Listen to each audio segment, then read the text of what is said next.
नमस्कार दोस्तों, मैं मोहन भट्ट और आप सुन रहे हैं कहानियाँ बाय मोहन भट्ट।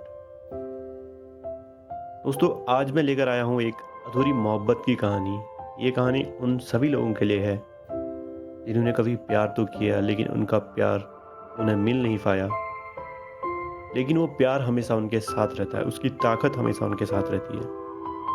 तो चलिए कहानी को शुरू करते हैं और कमेंट करके ज़रूर बताना लास्ट में कि आपको कहानी कैसी लगी।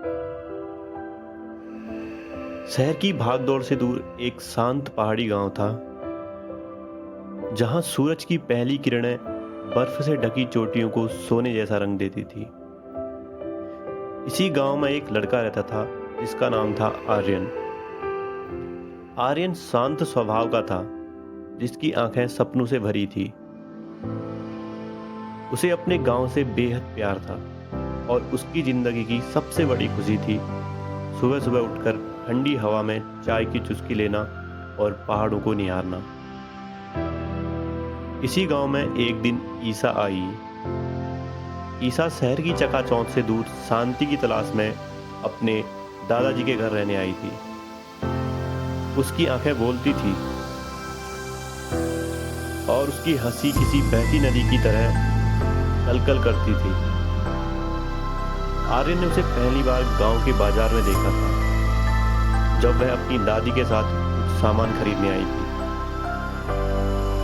ईसा की मासूमियत और उसकी सादगी ने आर्यन के दिल में एक खास जगह बना ली।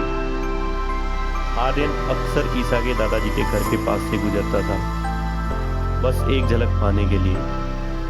एक दिन जब ईसा गांव के बच्चों को कहानी सुना रही थी, आर्यन भी चुपके से वहीं बैठ गया।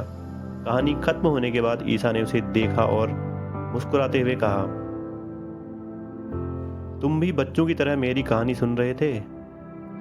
आर्यन थोड़ा शर्मा गया, लेकिन फिर हिम्मत करके बोला, तुम्हारी कहानी में जादू है। ईसा की हंसी गूंज उठी। उस दिन से उनकी दोस्ती गहरी होने लगी। वे घंटों पहाड़ों पर घूमते, नदी किनारे बैठते और एक दूसरे से अपने सपने और डर साझा करते। आर्यन ने ईसा को गांव की हर खूबसूरती दिखाई, हर वो जगह जहां अपना बचपन बिताया था। ईसा ने भी उसे शहर की दुनिया के बारे में बताया, जहां हर कोई एक दूसरे से आगे निकलने की होड़ में लगा रहता है। एक शाम जब वे एक पहाड़ी के ऊपर बैठे थे, जहां से पूरा गांव दिख रहा था, आर्यन ने धीरे से ईसा का हाथ पकड़ा और कहा, ईशा, मैं तुमसे प्यार करता हूं। ईसा ने उसकी आंखों में देखा, जहां उसके लिए सच्चा प्यार था। उसने मुस्कुराते हुए कहा, मैं भी तुमसे बहुत प्यार करती हूँ आर्यन। उनका प्यार पहाड़ों की तरह अटल और नदी की तरह बहता हुआ था। गांव के लोग उनकी जोड़ी को देखकर खुश होते थे। उन्हें लगता था कि ये दोनों हमेशा साथ रहेंगे। लेकिन जिंदगी हमेशा वही नहीं होती जो हम सोचते हैं। कुछ समय बाद ईसा के दादाजी बीमार पड़ गए और उन्हें इलाज के लिए शहर जाना पड़ा। ईसा को भी उनके साथ जाना पड़ा। उस दिन आर्यन और ईसा ने एक दूसरे से वादा किया कि वे हमेशा एक दूसरे का इंतजार करेंगे। शहर जाकर ईसा को एक बिल्कुल नई दुनिया में रहना पड़ा। वहां की जिंदगी बहुत तेज थी। उसने आर्यन को कई चिट्ठियां लिखी, लेकिन हर बार उसका जवाब देर से आता था। आर्यन ने भी उसे हर चिट्ठी का जवाब दिया, लेकिन गांव में डाक व्यवस्था अच्छी नहीं थी, इसलिए चिट्ठियां समय पर नहीं पहुंच पाती थी। धीरे धीरे उनकी दूरी बढ़ने लगी। ईसा के माता पिता ने उसके लिए एक रिश्ता तय किया, जो शहर के एक बड़े परिवार से था। ईसा ने बहुत कोशिश की उन्हें समझाने की, लेकिन उसके माता पिता नहीं माने। वे आर्यन के बारे में सुनकर उसे और भी ज़्यादा मना करने लगे, क्योंकि उन्हें लगता था कि एक गांव का लड़का उनकी बेटी के लिए सही नहीं है।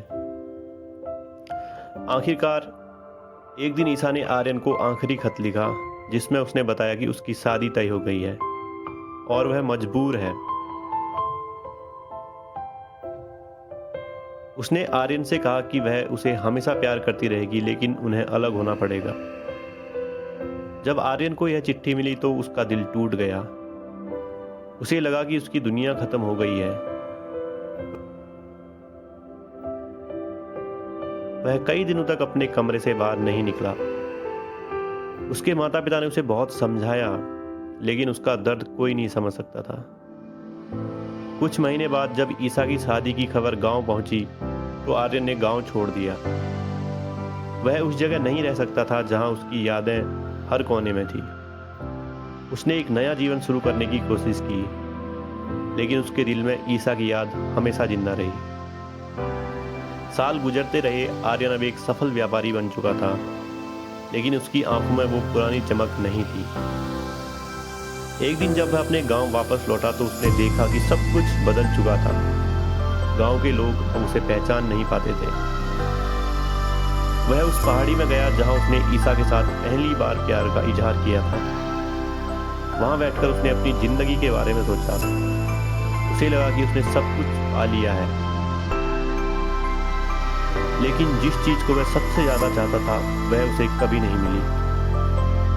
आर्यन ने अपनी आंखें बंद की और ईसा की आवाज सुनी, जो कह रही थी, तुम भी बच्चों की तरह मेरी कहानी सुन रहे थे।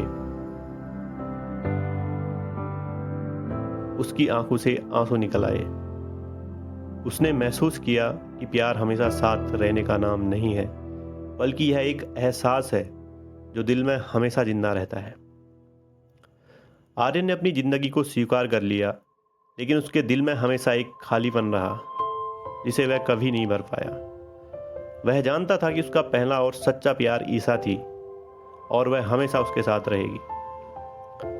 और इस तरह उसकी प्रेम कहानी अधूरी रह गई, लेकिन उसकी यादें पहाड़ों में गूंजती रही। तो दोस्तों, आज की कहानी यहीं पर ख़त्म होती है। कहानी आपको कैसी लगी कमेंट करके ज़रूर बताना, और अगर अच्छी लगी तो एक लाइक ज़रूर कर देना। तो चलिए मिलते हैं एक नई कहानी के साथ। तब तक के लिए नमस्कार।